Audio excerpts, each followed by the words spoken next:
Ulit, ayan, game. Ano name mo? Rafael Lawrence A. Bartolome. Ilang taong ka na? 8 going to 9. Mm. Tapos, ano dati yung sakit mo? Ubo kag asma. Tapos, ano yung ininom mo para matanggal yung ubo mo tsaka asma? Buamera. Kada gabi ginaasmarain ko kay malapit gid pero aircon kakon. Then, sige, tuloy mo lang. Pero bintana di karabanda kakon pero aircon di karon sa bintana sa sige banda di kara. Tapos sina ay angan-angan kada sulod ni Papa ginapasintro ginana ro electric pan kag ro aircon kakon dugang pa itlamig halin sa ano sa bintana ay ginaasmarain ako sina Tapos, sina nag-inom ko buwamera para madula biskan ginasintro para ro aircon kakon kag ro electric pan hindi na mag-asma ko. wala na yung asma mo. Wala naman kaupo. Wala na rin yung ubo. Kada man magbisikleta ko sa guwa, ginahulasan na rin ko.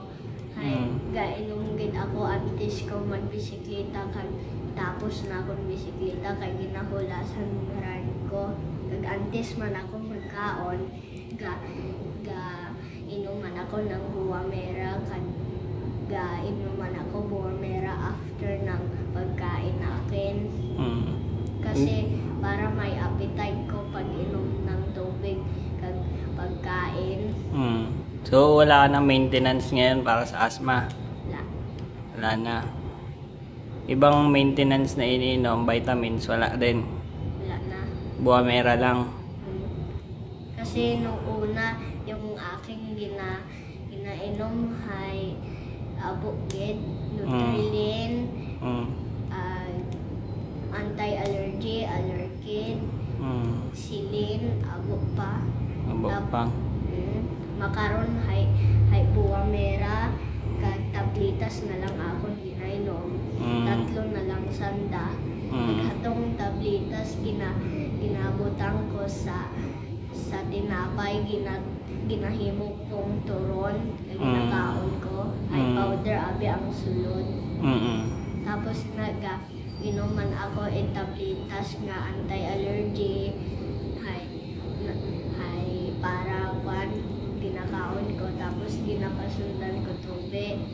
Tsaka buwamera. Antes kung mag-inom sing akong mga